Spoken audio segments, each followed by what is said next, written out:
Hello everyone, स्वागत है आप सभी का टारगेट यूकेपीएससी में। और इस मंथली सीरीज़ में जो अगला मंथ है हमारा वो है नवंबर का करंट अफेयर है। इससे पहले हम क्या कर चुके हैं, अक्टूबर का करंट अफेयर कर चुके हैं। आप इसी वीडियो मतलब इसी यूट्यूब चैनल के या तो वीडियो सेक्शन में देख सकते हैं या फिर एक प्लेलिस्ट बनी होगी मंथली करंट अफेयर के नाम से, आप उस प्लेलिस्ट में भी जाके क्या कर सकते हैं, पुरानी वीडियोस को देख सकते हैं। अभी केवल हमने अक्टूबर का करा है, फिर हम अगले संडे को क्या करेंगे, सितंबर का करंट अफेयर कर लेंगे। ठीक है, तो आगे बढ़ते हैं। अच्छा, आगे बढ़ने से पहले आपसे एक विनम्र निवेदन ये है कि अगर आपको ये वीडियोस पसंद आ रही हैं तो ज़रूर से सब्सक्राइब करें और आगे अपने दोस्तों को भी क्या करें, इसका फॉरवर्ड करें। तो सबसे पहली जो खबर है हमारी वो है राष्ट्रीय जल पुरस्कार से संबंधित। और जो राष्ट्रीय जल पुरस्कार मिला है वो उत्तराखंड के किनको मिला है, मोहनचंद कांडपाल जी को मिला है। और मोहनचंद कांडपाल जी क्या करते हैं कि इन्होंने 36 साल से पहाड़ों में जल संरक्षण, पौधारोपण और गाँव के सूख चुके जल स्रोतों के क्या किया है, दोबारा से जिंदा किया है। और इनको 18 नवंबर को क्या मिला था, राष्ट्रीय जल पुरस्कार द्रौपदी मुर्मू जी के द्वारा मिला था। इनके द्वारा एक नारा भी दिया गया है, तो वो नारा क्या है, पानी बो और पानी उगाओ का नारा इनके द्वारा दिया गया है। ठीक है, और इन्होंने क्या करा है कि 22 जल स्रोत पुनर्जीवित हुए हैं इनके प्रयासों से। और एक पूरी की पूरी नदी, रिस्कन नदी है, वो क्या हुई है, सदानीरा हुई है।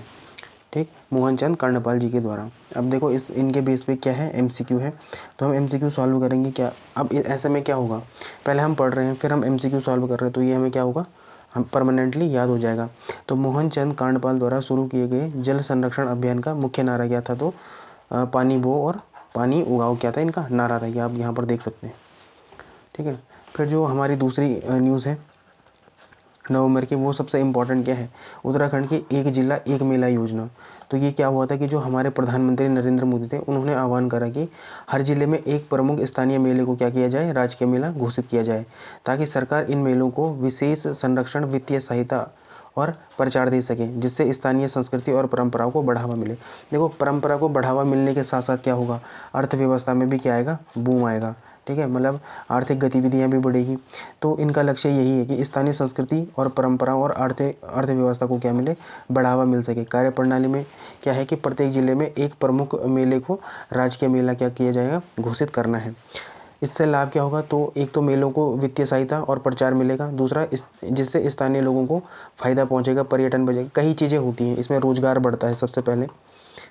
ठीक, सबसे इम्पॉर्टेंट होता है रोजगार। और किसी भी चीज़ का हम जब प्रचार प्रसार करते हैं और जब वहाँ पर क्या बढ़ता है, लगातार मानवीय गतिविधियाँ बढ़ती हैं, तो वहाँ पर क्या होता है, आर्थिक गतिविधि बहुत तेज़ी से बढ़ती है।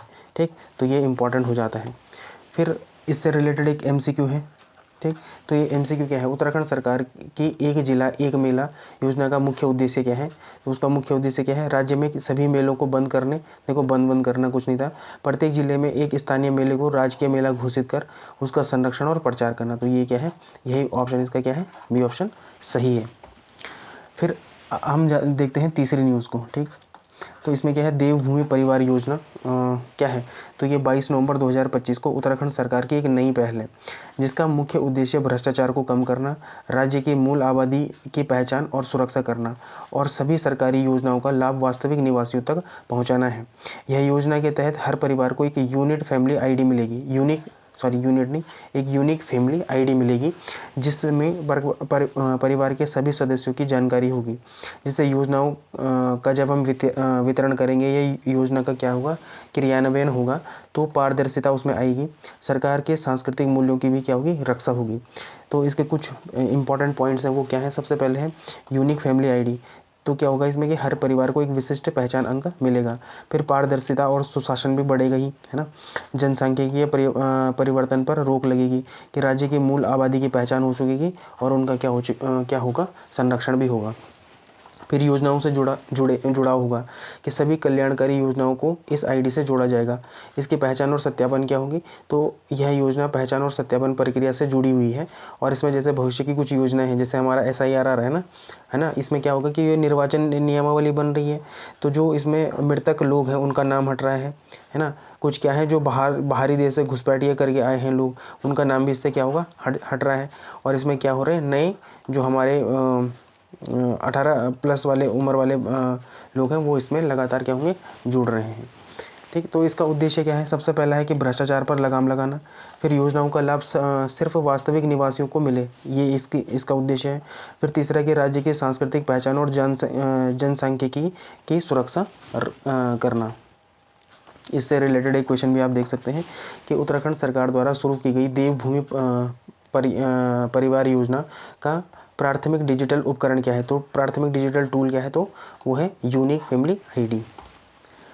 ठीक है। तो अच्छा, एक ये है कि आज हमने क्या करा है, देखो मैं 11 तारीख से, और आज 20 तारीख थी, मतलब कल थी 20 तारीख, सॉरी सैटरडे को। तो मैं क्या कर रहा था, लगातार आपके लिए क्या बना रहा हूँ, वीडियोस बना रहा हूँ, वो है डेली करंट अफेयर के नाम से। ठीक है। और उसमें हम जो भी करंट अफेयर पढ़ते हैं, हम उसको मेंस की दृष्टि से देखते हैं, प्री की दृष्टि से तो देखते ही हैं, फिर हम उसको क्या करते हैं, इंटरव्यू के दृष्टि से भी देखते हैं। फिर हम करते हैं वीकली करंट अफेयर। इसमें क्या होता है कि पूरे वीक का जितना भी हमने करंट अफेयर पढ़ा है उसको हम एक बार रिवीजन करते हैं। और फिर आपके सामने मंथली सीरीज़ तो आ ही रही है, फिर इसके बाद दिसंबर की आ जाएगी, है ना। तो ये है। तो मेरा बोलने का मतलब ये है कि आप करंट अफेयर की टेंशन को बिल्कुल ही छोड़ सकते हैं। टारगेट यूकेपीएससी में आपको डेली, मंथली और ये वीकली तीनों टाइप के करंट अफेयर कराए जा रहे हैं, है ना। फिर एक न्यूज़ ये थी नवंबर की कि उत्तराखंड में तांबे के भंडारों की खोज की गई है। तो उत्तराखंड में तांबे के भंडारों की खोज हुई है, खासकर रुद्रप्रयाग के धनपुर सिदौली क्षेत्र में। यहाँ गढ़वाल विश्वविद्यालय की टीम ने रिमोट सेंसिंग तकनीक से विशाल भंडार का पता लगाया है। और चंपावत के लदिया घाटी में भी सर्वेक्षण हुआ है, जिस से भविष्य में राज्य की अर्थव्यवस्था को मजबूती मिलने की उम्मीद है। ठीक है। तो ये एक इम्पॉर्टेंट न्यूज़ है। कहाँ पर मिला है? तो धनपुर सिदौली में मिला है, रुद्रप्रयाग के। ठीक है। अब कुछ प्रमुख खोजों के बारे में भी देख लेते हैं और उनके क्षेत्र भी देख लेते हैं। पहला है रुद्रप्रयाग का धनपुर सिदौली। तो ये हम पढ़ ही चुके हैं कि यहाँ पर क्या हुआ है कि गढ़वाल विश्वविद्यालय की एक शोध टीम गई थी। इन्होंने क्या करा कि हाइपर स्पेक्ट्रम मैपिंग के जरिए तांबे के बड़े भंडारों की यहाँ पर क्या करी है, पुष्टि करी है। फिर चंपावत के लदिया घाट में प्रधानमंत्री कार्यालय मतलब पीएमओ के निर्देश पर चंपावत के लदिया घाट में तांबे सहित अन्य खनिजों के सर्वेक्षण हुआ है। और प्रारंभिक रिपोर्ट में संभावना जताई गई है कि इससे क्या होगा, विकास के नए रास्ते खुलेंगे। फिर ऐतिहासिक प्रमाण भी मिलते हैं कि कुमाऊं में तो बहुत पहले से ही ये सब चीज़ें खनन वनन तो चल ही रहा है ना। तो तांबे के खनन और प्रौद्योगिकी के प्रमाण वहाँ से मिले हैं, जैसे बैंकोट और पीतल पानी में क्या मिला है, कॉपर के हमें साक्ष्य मिले हैं। ठीक। तो इससे कुछ अन्य जानकारी महत्व क्या हुआ कि उत्तराखंड के एक तो अर्थव्यवस्था को यहाँ पर बढ़ावा मिलेगा, और तकनीक इसमें कौन सी यूज हुई, तो रिमोट सेंसिंग और जियोलॉजिकल सर्वेक्षण इसमें इंपॉर्टेंट भूमिका निभा रहा है। एक एमसीक्यू भी देख लेते हैं। हाल ही में गढ़वाल विश्वविद्यालय की टीम ने रुद्रप्रयाग के किस क्षेत्र में रिमोट सेंसिंग तकनीक के माध्यम से तांबे के विशेष भंडार खोजे हैं? तो कौन है? धनपुर सिदौली। इसका सही आंसर हो जाएगा। फिर एक ये वन लाइनर न्यूज़ थी कि एपीजे अब्दुल कलाम राज्य विज्ञान महोत्सव 2025 का जो आयोजन हुआ था वो कहाँ पर हुआ था? हल्द्वानी नैनीताल में ही क्या हुआ था, आयोजित हुआ था। फिर एक न्यूज़ ये है कि उत्तराखंड के चमोली जिले में स्थित गोपीनाथ मंदिर गोपेश्वर के मार्ग के निर्माण के लिए मुख्यमंत्री पुष्कर सिंह धामी ने कितने करोड़ रुपए की राशि दी है? तो 9.79 करोड़ की धनराशि स्वीकृत की है। अब ये जो इम्पोर्टेंट है ना, ये जो मार्ग बनेगा वो स्थानीय शैली में बनेगा। ठीक। और मिसिंग लिंक फंडिंग कार्यक्रम के अंतर्गत इसे क्या दिया गया है? फंड दिया गया है ना। तो हमारे एग्जाम में आई जाते हैं, आर्ट एंड कल्चर से बहुत सारे क्वेश्चन आते हैं और मंदिरों से भी कोई ना कोई क्वेश्चन तो बन ही जाता है। तो उस पॉइंट के लिए या उस पॉइंट ऑफ व्यू के लिए ये क्या होती है, ये न्यूज़ इंपॉर्टेंट हो जाती है। तो ये देख लेते हैं एमसीक्यू। गोपीनाथ मंदिर उत्तराखंड के किस जिले में स्थित है? तो चमोली जिले में क्या है, गोपीनाथ मंदिर स्थित है। ठीक है, ये हो जाता है। अब देखो एक न्यूज़ ये भी थी, ये इंपॉर्टेंट न्यूज़ है ना, मेंस के लिए भी ये बड़ी इंपॉर्टेंट न्यूज़ है। जड़ी बूटी ग्राम के उत्कृष्ट गांव कौन कौन से हैं? तो उत्तराखंड के जो गैस गांव हैं, चमोली जिले का है ये गैस गांव, उसमें हाल ही में जड़ी बूटी गांव के उत्कृष्ट गांव का सम्मान मिला है, जहां औषधीय पौधों के संरक्षण और ग्रामीण आजीविका बढ़ाने की एक पहल है। यहाँ क्या होता है, स्थानीय लोग जड़ी बूटी की खेती और उपयोग करते हैं, और कई अन्य गाँव हैं जैसे टिहरी का गंगी गाँव को भी इस दिशा में विकसित किया जा रहा है। तो हम लगातार ऐसे गाँव को क्या कर रहे हैं, विकसित कर रहे हैं, जिनकी एक अलग पहचान है ना, चाहे फिर वो जड़ी बूटी गाँव हो, संस्कृत गाँव हो, तो ऐसे गाँव को हम क्या कर रहे हैं, लगातार बढ़ावा दे रहे हैं। ठीक है, तो इसकी जो कुछ मुख्य बातें हैं, जैसे विजेता गांव कौन है, अपना गैस गांव है, पिंडारी घाटी का गैस गांव जो कि चमोली जिले में स्थित है। फिर इसका उद्देश्य क्या है कि पारंपरिक औषधि पौधे जैसे अतीश हो गया, कुटकी हो गया, जटामासी हो गया और ब्रह्मकमल, अब इसमें एक चिरायता भी होता है, वो भी इंपॉर्टेंट है, बेलाडोना हो गया, किलमोड़ू हो गया, है ना। तो ये सारे जो पारंपरिक औषधियाँ हैं उनके संरक्षण के लिए हम लगातार क्या कर रहे हैं, प्रयास कर रहे हैं। फिर सरकारी पहल है, जैसे आयुष विभाग एक जड़ी बूटी की अवधारणा पर काम कर रहा है, ताकि एक गांव में एक विशेष जड़ी बूटी का बड़े पैमाने में क्या किया जा सके, उत्पादन किया जा सके। जैसे अन्य गांव भी हैं, टिहरी का गंगी गांव को भी हम क्या कर रहे हैं, हर्बल गांव के रूप में विकसित कर रहे हैं। इससे लाभ क्या होगा, इससे न केवल प्राकृतिक आवास में दबाव कम होगा, बल्कि युवाओं को भी नए व्यावसायिक अवसर पैदा होंगे उनके लिए भी। ठीक है। फिर एक MCQ है, उत्तराखंड के किस गांव को हाल ही में उत्कृष्ट जड़ी बूटी ग्राम का सम्मान मिला है, तो गैस गांव को मिला है। तो ये भी इम्पॉर्टेंट है। फिर एक ये इम्पॉर्टेंट न्यूज़ है कि अमेरिका में गढ़वाली कुमाऊनी जौनसारी भाषा डाटा कलेक्शन पोर्टल शुरू हुआ है। तो जो अमेरिका और कनाडा में मतलब उत्तराखंड के प्रवासी रह रहे हैं ना, उनके लिए ये डेटा कलेक्शन पोर्टल बनाया जा रहा है। ठीक है। फिर एक ये इम्पॉर्टेंट न्यूज़ है कि भारतीय वन खेल मीट, हाँ, तो ये क्या था, all India forest sports meet 2025 हाल ही में खबरों में थी। और इसमें क्या हुआ था कि देहरादून में हुई थी ये। ठीक है। ये खेल प्रतियोगिता, और कब से कब तक हुई थी, तो 12 से 16 नवंबर के बीच हुई थी। इसमें जो प्रथम स्थान हासिल किया वो छत्तीसगढ़ ने करा। उत्तराखंड ने भी इसमें अच्छा प्रदर्शन किया। 24 खेलों में 292 प्रतिभागियों ने क्या करे, पदक अपने नाम किए। और इसमें पर्यावरण संरक्षण तो देते ही हैं हमारे, तो हर उसमें होता है ये थीम। ठीक है। और एक हल्की सी छोटी सी इंपॉर्टेंट न्यूज़ ये है कि राष्ट्रपति ने इस बार क्या करा है, उत्तराखंड की रजत जयंती पर विधानसभा का जो विशेष सत्र है उसको संबोधित भी किया है हमारे राष्ट्रपति जी ने। फिर एक ये इम्पॉर्टेंट है, थ्रोन ऑफ द गाइड्स, है ना। तो उत्तराखंड पर्यटन विभाग द्वारा निर्मित इस पुस्तक का अनावरण पुष्कर सिंह धामी जी के द्वारा नवंबर 2025 में हुआ। उत्तराखंड राज्य की स्थापना की 25वीं वर्षगांठ के समारोह के दौरान किया गया है। तो थ्रोन ऑफ द गाइड्स क्या है, एक टेबल बुक है, कॉफ़ी टेबल बुक है, जो उत्तराखंड की समृद्ध आध्यात्मिक, सांस्कृतिक और प्राकृतिक विरासत को उजागर करती है, जिसमें इसके प्रमुख तीर्थ स्थल और साहसिक पर्यटन के अवसर शामिल है। तो मतलब ये एक इम्पॉर्टेंट बुक है। आप जो भी मेंस एग्ज़ाम दे रहे हैं, एक बार इस किताब का एक बार ओवरव्यू ज़रूर ले लें। ठीक है। आपको बहुत आइडियाज़ मिलते हैं वहाँ से। इससे एक रिलेटेड MCQ भी है, थ्रोन ऑफ द गाइड्स पुस्तक का अनावरण किस विशेष अवसर पर किया गया है, तो ये किया गया है उत्तराखंड राज्य की स्थापना की 25वीं वर्षगांठ पर इसका विशेष अनावरण किया गया है। फिर एक इम्पॉर्टेंट न्यूज़ ये भी है कि भारतीय भूचुंबकत्व संस्थान है हमारा, इसने क्या करा कि उत्तराखंड के मसूरी में एक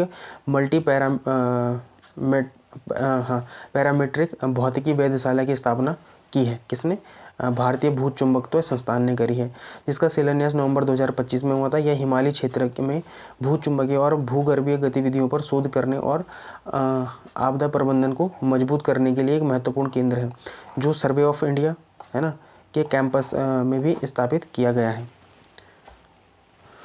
फिर ये इम्पॉर्टेंट हो जाता है, हाँ, तो इसका स्थान कहाँ पर हुआ है कि मसूरी के सर्वे ऑफ इंडिया के कैंपस में ये हमने क्या करा है, इस वेधशाला का स्थापना करी है। इसका उद्देश्य क्या है, हिमालय क्षेत्रों में भूगर्भीय गतिविधियों को समझना, भूकंपीय कंपन, भूचुंबकीय परिवर्तन क्या होते हैं, भूमंडलीय दबाव, भूमि झुकाव और तनाव का अध्ययन करना है। इसका इम्पोर्टेंस क्या है, तो आपदा प्रबंधन और भूविज्ञान अनुसंधान के लिए वैज्ञानिक आधार प्रदान करना है। कैसे प्रकार का, तो एक मल्टी पैरामीट्रिक वेधशाला है जो कई प्रकार के डेटा को एक साथ रिकॉर्ड करेगी। फिर इसका सहयोग का सहयोग है, तो भारतीय चुंबकत्व संस्थान का सहयोग है, और सर्वे ऑफ इंडिया के बीच क्या हुआ है, मेमोरेंडम ऑफ अंडरस्टैंडिंग द्वारा ये स्थापित किया गया है। तो ये इम्पोर्टेंट है ना।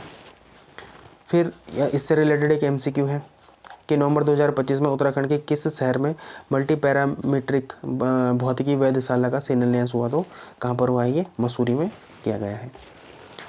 अब कुछ वन लाइनर न्यूज़ है, मतलब ये दो तो मतलब ये एक न्यूज़ है और ये एक अलग न्यूज़ है। तो सिल्वर एलिफेंट अवार्ड ये बड़ा इंपॉर्टेंट है। ये किसके द्वारा, मतलब कौन देता है इसको, तो भारतीय स्काउट एंड गाइड्स का सर्वोच्च राष्ट्रीय सम्मान कौन है, सिल्वर एलिफेंट अवार्ड है। तो ये किसको मिला है, उत्तराखंड के कैबिनेट मिनिस्टर पुष्कर सिंह धामी नहीं, डॉक्टर धन सिंह रावत जी को मिला है। तो डॉक्टर धन सिंह रावत जी को क्या मिला है, सिल्वर एलिफेंट अवार्ड मिला है। ठीक है। और ये कौन देता है, तो भारत स्काउट एंड गाइड का सर्वोच्च राष्ट्रीय सम्मान है। अब एक न्यूज़ ये है कि विश्व आपदा प्रबंधन शिखर सम्मेलन, इसका आयोजन कहाँ हुआ है, तो देहरादून में हुआ है। ठीक है, ये इम्पॉर्टेंट है। फिर एक पुस्तक है, ये बड़ी इम्पॉर्टेंट पुस्तक है ना, लीडिंग